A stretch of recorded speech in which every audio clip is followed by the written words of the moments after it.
Assalamualaikum and a very good morning. Today's topic is budgeting the project. So our main reference is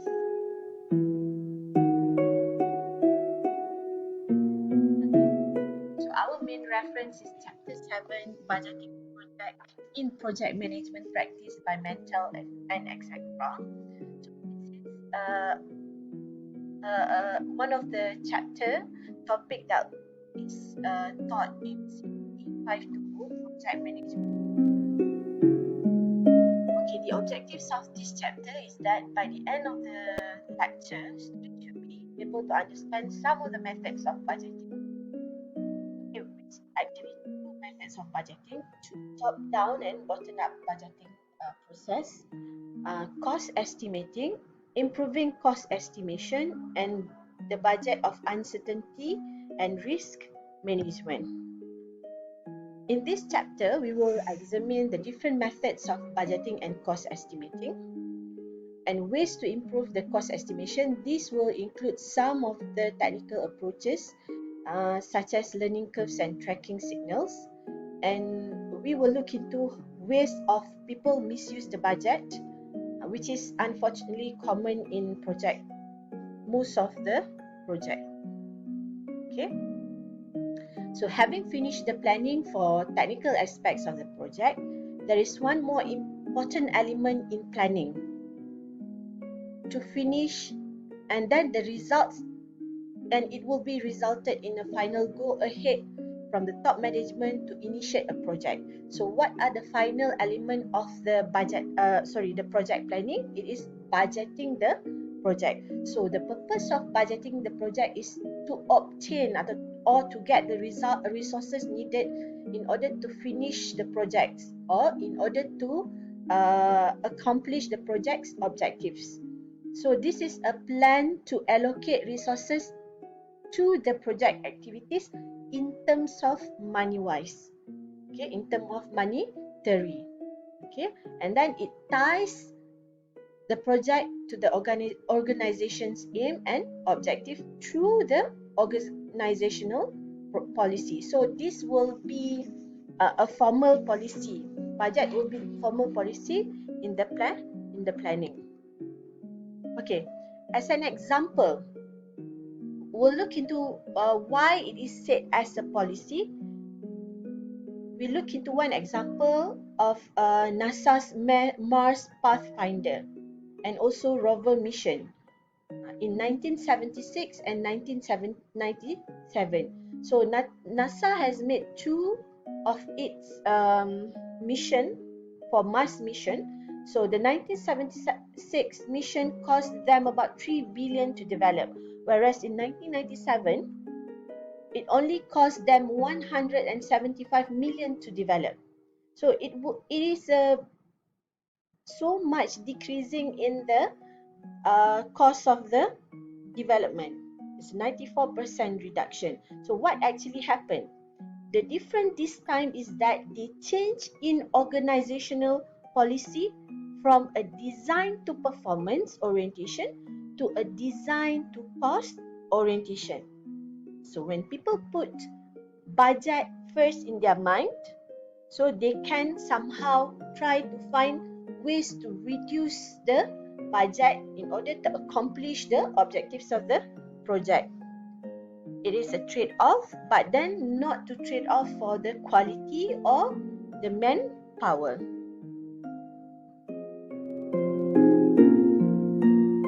Okay. So budgeting is actually a planning tool. Okay, it acts as a tool for the upper management to monitor and guide the project, but it's not the only tool.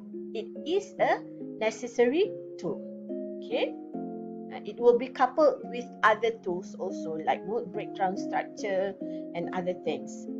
So budgeting also is an appropriate data collection to accurately reporting the necessary resources needed in terms of monetary.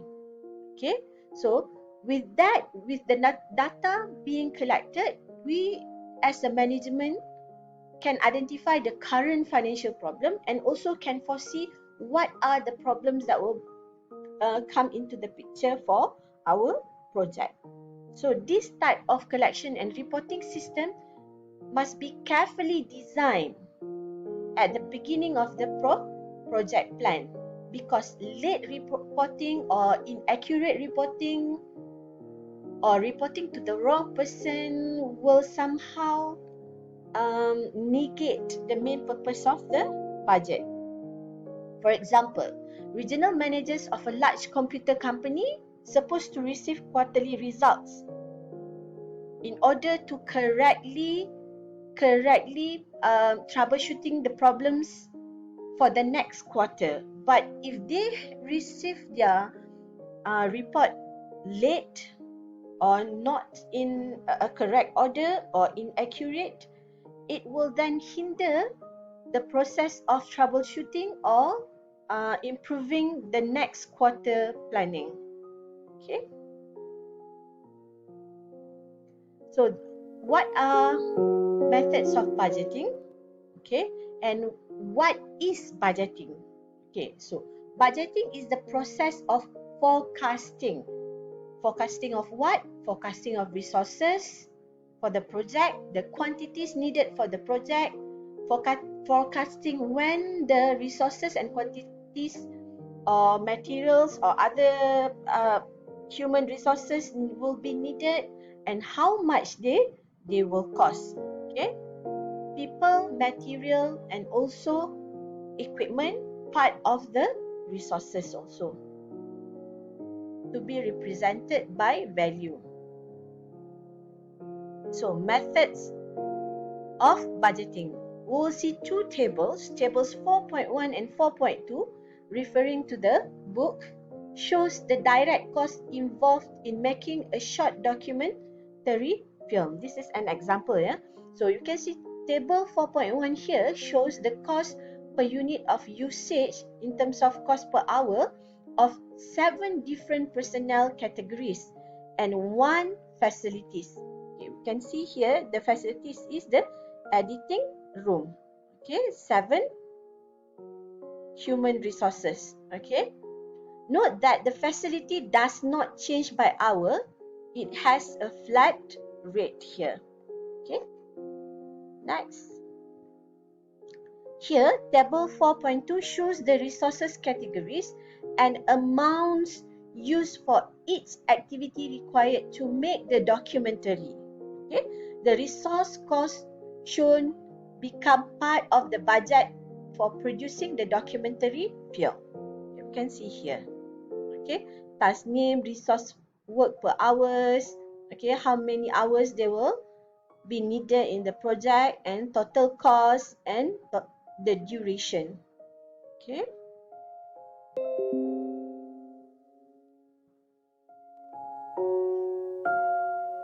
So cost estimation usually based on experience for the project manager. Okay. They will have a few types of budgeting: simple budgeting, difficult budgeting, and hazardous budgeting. Okay, simple budgeting is, for example, building budget to build a house is calculated based on the area, while difficult budgeting, for example, developing of a system for a hazardous budgeting, whereas hazardous budgeting is forecasting a budget for a multi-year project such as a large production line or service development project. Okay, project budgeters do not usually have tradition to guide them. Normally, it is based on experience and it is at specific project. Okay, so what are the project manager role in budgeting? So project manager cannot expect everything is being done by the accounting department, especially to make special allowance for his or her individual project. Okay, so normally every firm has its own rules about how overhead and other indirect costs are charged against project, and project manager should know this. Okay, every firm has its ethical codes, and most firms must comply with the SOX and HIPAA Act. So project manager must simply become very familiar with the accounting system. Maybe it's difficult, but he has to do that. Okay, although accounting will charge normal expenditures against a particular activity's account number as identified in the work breakdown structure, project manager should actually lay down unexpected overhead charges or forecast unexpected overhead charges, indirect expenses, and usage or price variance in the project. Okay, so that when it arrives, it wouldn't become a problem for the accounting department to give a go to the budget. So we will look into the budgeting view from three different perspectives: the project manager perspective, the accountant perspective, and the controller perspective. So from the project manager view, they recognize cost once a commitment is made to pay someone for resources or services. Okay, for example, when we already ordered the machine, and the project manager is concerned with commitments made against the project budget, whereas the accountant recognize and expend when the invoice is received, not as most people believe, when the invoice is paid. Okay, the accountant is concerned with the cost when they are actually incurred, whereas the controller perceives expense when the check for the invoice is mailed. Okay, the controller is concerned with the managing the organization cash flow. So there are three different perspectives in budgeting, from project management, accountant, and also controller points of view. Okay, so we'll see two types of or two methods of budgeting. One is top-down budgeting first. Next, we'll look into the bottom-up budgeting.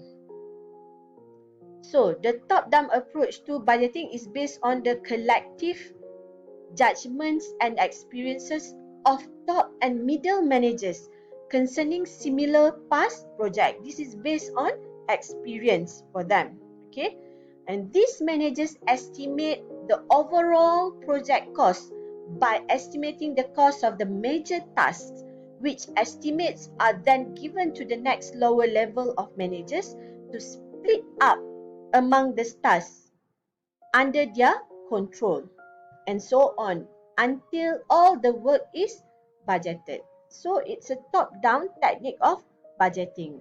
A big chunk of budget split up by each department.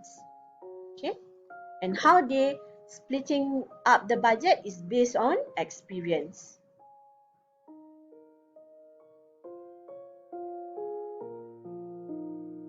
So the advantages of top-down budgeting: it aggregate budgets can often be developed quite accurately. Budgets are stable as a percentage of total allocation. The experience and judgment of the executive accounts for small but important tasks to be factored into the overall estimate. Small yet costly tasks do not need to be individually identified. The statistical distribution is also stable, making for high predictability. Okay. Now we look into the second approach, bottom-up budgeting. Okay, so different responsible person at a different level. In bottom-up budgeting, the work breakdown structure identifies the element tasks whose resource requirements are estimated by those responsible for executing them. Those who are doing the project, those who are doing the task are the one doing the budget. In this method, element tasks, their schedules, and their individual budgets are constructed following the work breakdown structure or project action plan. The people doing the work are consulted regarding times and budgets for the tasks to ensure the best level of accuracy. Initially, estimates are made in terms of resources, such as labor hours and materials. Bottom-up budgets should be and usually are more accurate in the detailed task, but it's critical that all elements be included, because sometimes people only knows what they are doing, what task they're doing, and what budget they need, but they don't know about other people's or other small elements that but critical to be included into the budget, which normally only known by the project managers or the top managerial. So this might cause problems.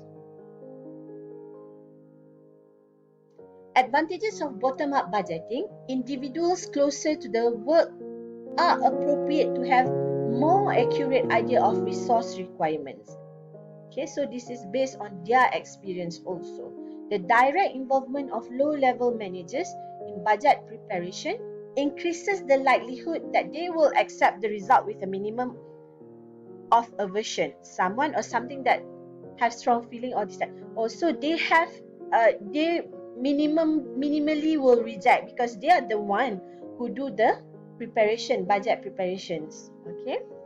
Involvement is a good managerial training technique, okay, which is given to the junior managers and it will become a very valuable experience for them to train them to become a project manager later. Okay, so having this type bottom-up budgeting is a good training ground for the junior manager. Okay.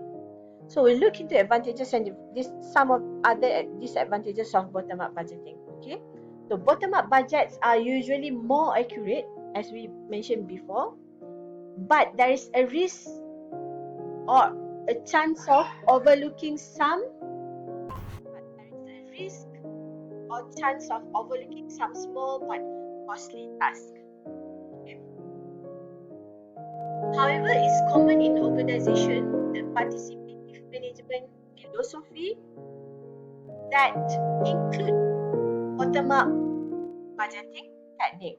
This will increase motivation and also commitment by the project teams.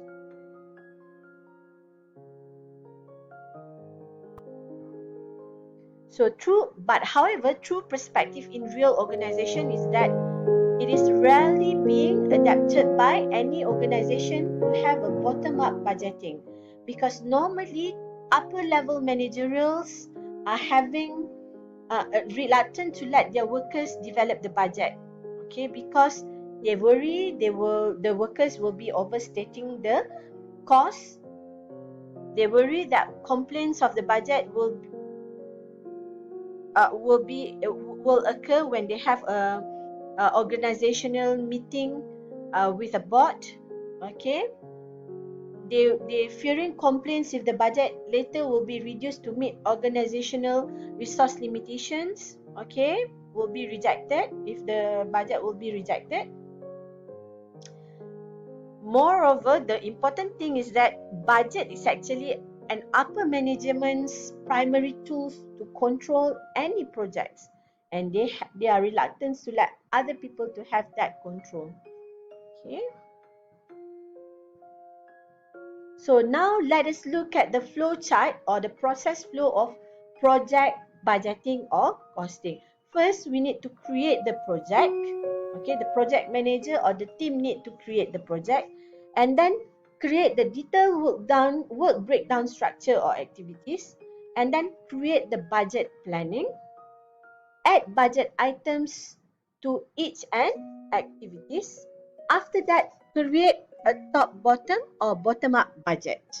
Okay, if it's a top-down or a bottom-up budget. If it's a top-down budget method, we need to review historical project budgets, create high-level project estimate, and then distribute amount across the activities, and then distribute amount across budget items, and distribute amount across time periods. Then finalize the project budget. If the method being used is bottom-up project budgeting, project manager need to determine activity budget item amounts, distribute activity budget item amounts across period. Sum of activity budgets rolls up to the project budget. So let us see the main disadvantages of top-down budgeting and also the bottom-up budgeting.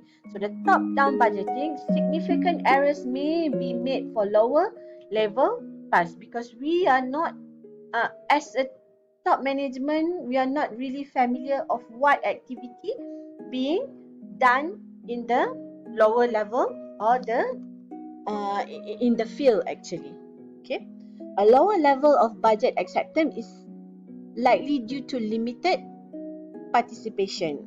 Okay, because those who are doing the task might not agree with the allocated budget being done by the upper managerial because they know better of how many how much the cost or budget they need for their activities. So the acceptance level will be lower. It provides little training opportunities in budget for junior managers because the decision made are all by the top management. So there is a limit of decision made by the junior manager. Okay. The main disadvantages of bottom-up budgeting is that the risk of overlooking important tasks because normally the bird eye view of the project is done by the top managerial position. So they might have better view of what are the important tasks that need to be included into the budget. So what can we conclude about the project budgeting? It is a difficult task.